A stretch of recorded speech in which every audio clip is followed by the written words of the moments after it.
All right, let's get right into it. The car you drive every single day, it's hiding a pretty big secret. And no, it's not the engine or the fancy software. It's this incredibly complex, sprawling system that basically brings the whole thing to life. So today, we're going to pull back the curtain on a part of your car that is unbelievably complicated, surprisingly handmade, and absolutely critical to every high-tech vehicle on the road. So what you're looking at here is called a wiring harness. You can think of it as your car's central nervous system. It's this huge bundle of cables and connectors that sends all the signals and all the power everywhere it needs to go, connecting the car's brain, all those little computer modules, to every single sensor and motor. So, just how complex are we talking about here? Well, a modern car doesn't just have a few wires. We're talking about a web of thousands of individual wires, and every single one has a very specific job to do.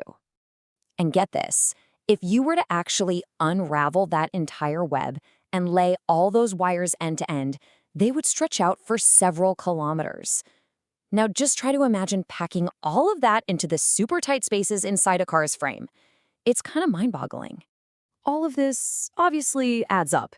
In a high-end car like a 2018 Audi A8, the wiring harnesses alone weigh about 36 kilograms.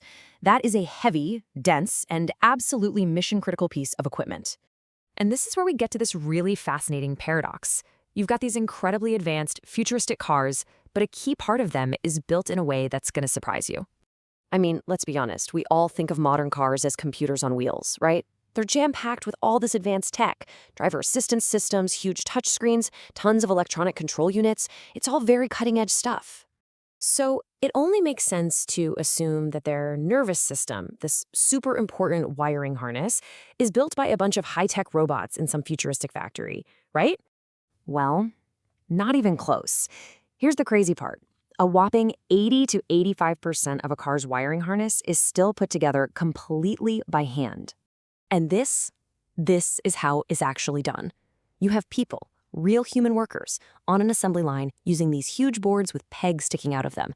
They manually route every single wire, push them into connectors, and then wrap the whole thing with tape. It's this incredibly intricate, totally hands-on process. And, you know, for over a century, the logic behind this was just simple economics.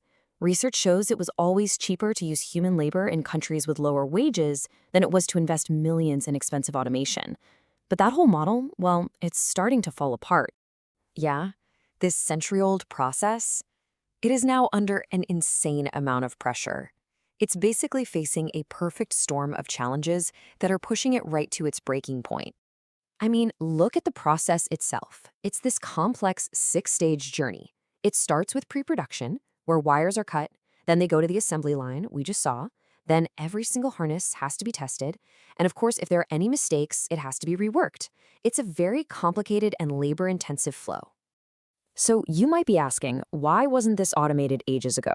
Well, the challenges are huge. For one, cars are incredibly customizable, which means there's a crazy variety of harnesses. Sometimes they're only making one of a specific kind. But the bigger problem is just physics. Robots are great with solid, predictable parts. Trying to get a robot to handle a floppy, limp wire, it's like trying to push a rope. It is incredibly difficult to do. Then, on the business side, the pressure is just relentless.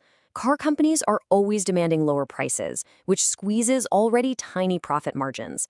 At the same time, the quality standards are sky high. And then there's this huge risk from what the industry calls tribal knowledge. That's all the expertise and know-how that's not written down.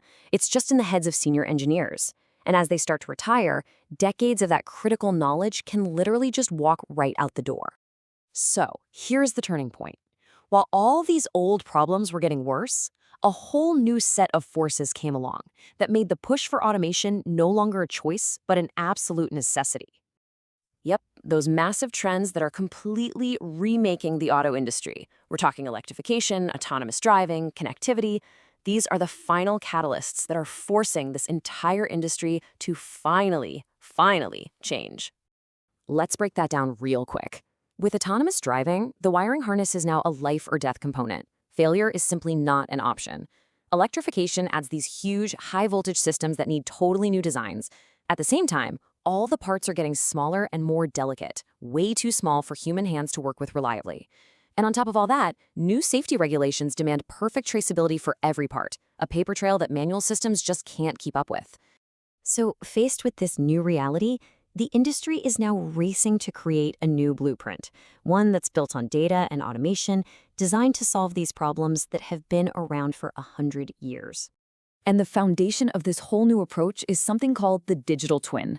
Okay, think of it like a super realistic simulation, a digital copy of the entire factory. It's not just a 3D model, it's a living, breathing digital replica of the product, the assembly line, and the whole manufacturing process.